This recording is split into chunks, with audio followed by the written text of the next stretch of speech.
রতনপুর গ্রামে রাকেশ আর হাবু নামের দুইটি লোক বাস করত। হাবু রাকেশের বাড়িতে দিনমজুরের কাজ করত। কই গো গিন্নি, কোথায় গেলে? চারটে খেতে দাও দেখি, খেয়ে দে কাজে যেতে হবে। হ্যাঁ, তুমি বসো গো, আমি খাবার নিয়ে আসছি।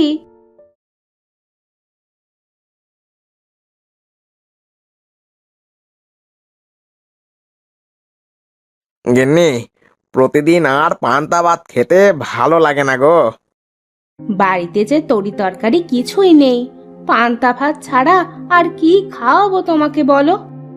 দেখি আজ কাজ করে যেটুকু টাকা পাই সেটা দিয়ে বাজার করে আনবো।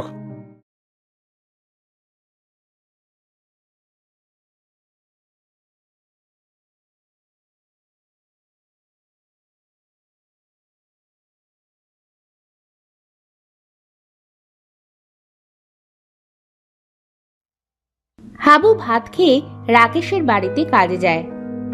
বাবু, আজ কি কাজ করতে হবে? তুই আমাদের পশ্চিমের মাঠে যা, ওখানে লাউ ক্ষেত করেছিলাম। লাউ গাছগুলো নাকি এবারে ভালো হয়নি। লাউ গাছগুলো কেটে দিয়ে জমি পরিষ্কার করে ফেল, তারপর জমিটা সেচ দিয়ে ভুট্টা লাগাবো।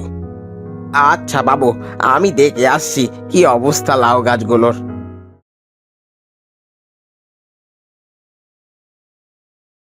হাবু চলে যায় লাউয়ের খেতে।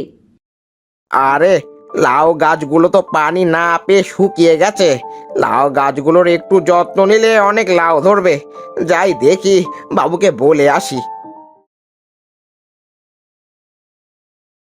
হাবু রাকেশের বাড়িতে আসে। বাবু, বাবু বাড়িতে আছেন?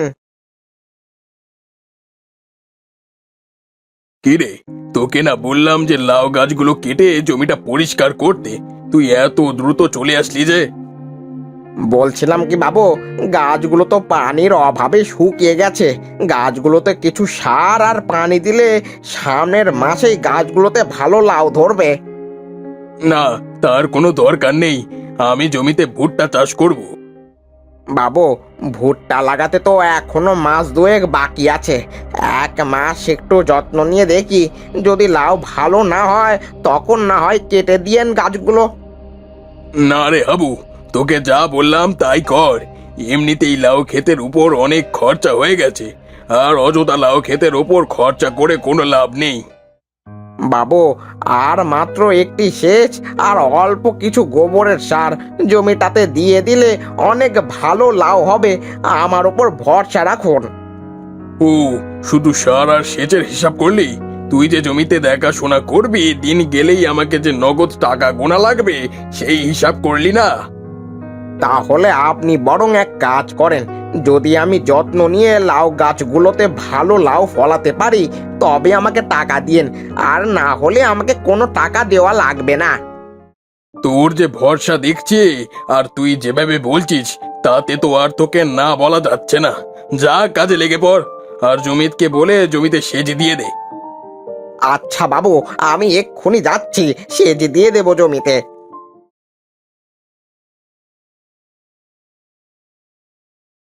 এরপর হাবু দিন রাত পরিশ্রম করতে থাকে। হাবু কোনোদিন জমিতে সেচ দেয়, তো কোনোদিন জমিতে সার দেয়। রাকেশের জমিতে অনেক লাউ ধরে।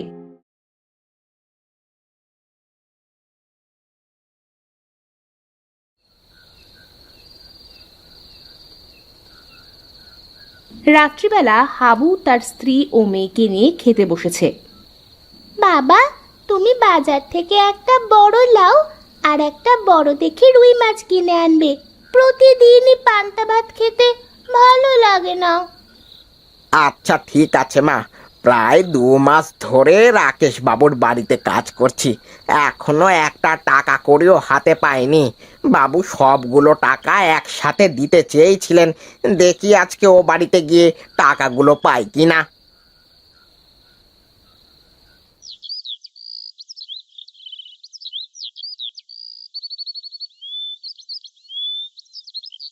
কি রে হাবু, এত সকাল সকাল কি মনে করে? বাবু, বলছিলাম কি, এতদিন তো আমি খাটাখাটনি করেছি কিন্তু কোনো টাকা নিইনি। লাউ ভালো হলে টাকাগুলো একেবারে দেওয়ার কথা ছিল। তা লাউ তো অনেক ভালো হয়েছে, যদি টাকাগুলো দিতেন তবে অনেক উপকার হতো। টাকা তো আকাশ থেকে পড়ে না যে যখন চাইবি তখন পাবি। আর আমার তো কোনো টাকার গাছ নেই। যা এখন কথা না বাড়িয়ে গাছ থেকে লাউ তুলে বাজারে বিক্রি করার ব্যবস্থা কর, আর লাউগুলো বিক্রি করে টাকাগুলো আমাকে দিয়ে যাস।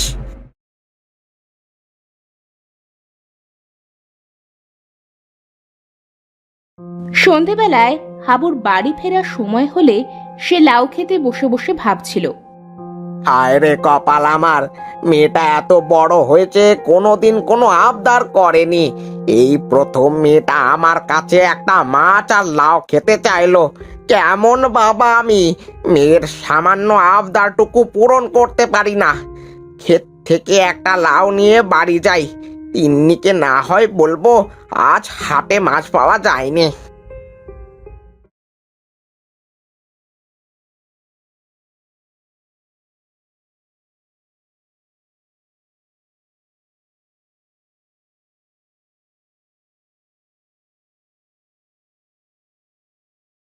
হাবু ঘরে ঢুকতেই তার মেয়ে তিন্নি আসে তার কাছে। বাবা বাবা, আমার মাছ আর লাউ কই বাবা? মা, আজকে বাজারে মাছ পাইনি, লাউ নিয়ে এসেছি। আজকের মতো লাউ রান্না করে খা। এরপর তিন্নি না খেয়ে কাঁদতে কাঁদতে ঘুমিয়ে পড়ে।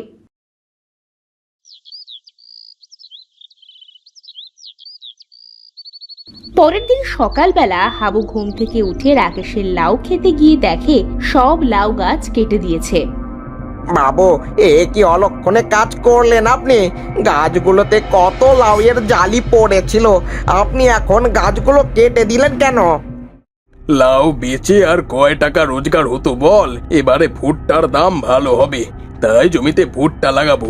ওই দেখ, খাওয়ার মতো লাউগুলো সব লোকদের দিয়ে তুলিয়ে রেখেছি, ওখান থেকে কিছু লাউ নিয়ে যা। হাবুর এত কষ্ট করে ফলানো ফসল এভাবে কেটে ফেলায় হাবু খুব কষ্ট পায়।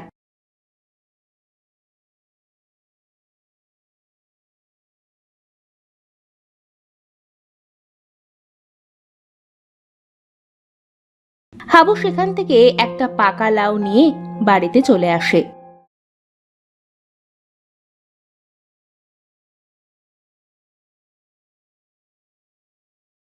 তারপর লাউয়ের ভিতর থেকে বীজগুলো বের করে তার উঠানে পুঁতে রাখে।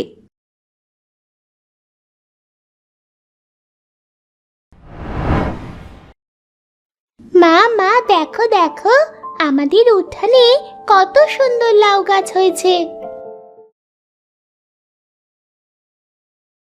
আরে তাই তো, এত ছোট ছোট গাছ কিন্তু এত মোটা মোটা হয়েছে, এমন গাছ তো আগে কখনো দেখিনি। বুঝলি তিন্নি মা, মনে হয় গাছগুলোতে অনেক বড় বড় লাউ ধরবে।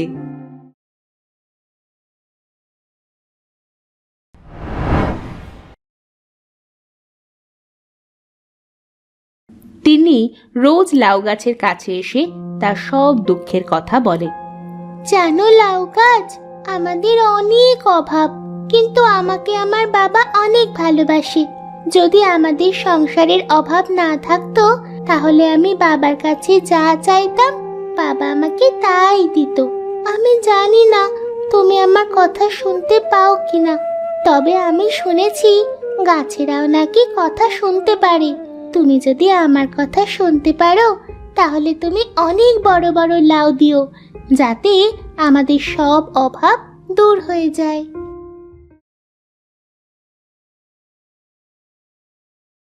এরপর তিন্নি ঘরে গিয়ে ঘুমিয়ে পড়ে।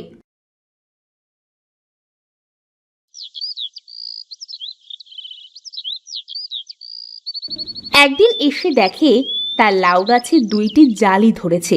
এই দেখে তিন্নি অনেক খুশি হয়।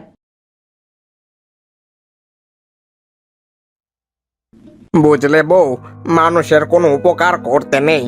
রাকেশ বাবু তার লাউ গাছগুলো কেটে ফেলতে চাইছিলেন, কিন্তু আমি কাটতে না দিয়ে দিন রাত পরিশ্রম করে অনেক লাউ ধরালাম। কিন্তু রাকেশ বাবু আমাকে কোনো টাকা পয়সা তো দিলই না, উল্টে আমার যত্ন নেওয়া লাউ গাছগুলো কেটে ফেললেন। তুমি একদম চিন্তা করো না গো, তার জমিতে তার গাছ, সে কি করবে সেটা তার ব্যাপার। এসব ভেবে তুমি কষ্ট কেন পাচ্ছ? আমার যদি এক টুকরো জমি থাকতো তবে আমাদের সংসারে কোনো অভাব লাগতে দিতাম না।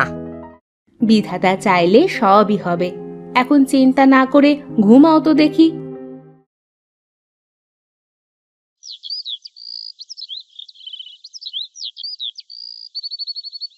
পরের দিন সকালে তিন্নি ঘুম থেকে উঠে তার লাউ গাছ দেখতে যায়। মা, বাবা, কোথায় গো তোমরা? তাড়াতাড়ি এসো, দেখে যাও আমার গাছে কত বড় লাউ হয়েছে। তিন্নি চেঁচামেচি শুনে হাবু আর তার গিন্নি ঘর থেকে বেরিয়ে এসে দেখে তার গাছে বিশাল বড় বড় 2টা লাউ ধরেছে।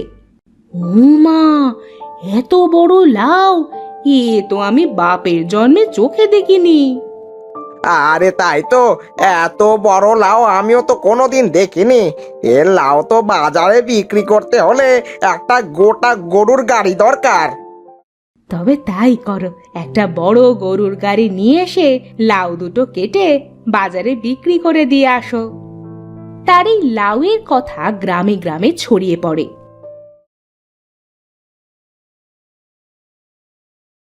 হাবু, এই হাবু, বাড়িতে আছিস?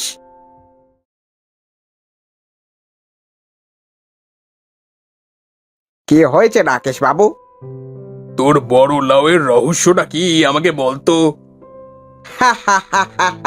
লোকে বলে কষ্ট করলে কেষ্ট মেলে,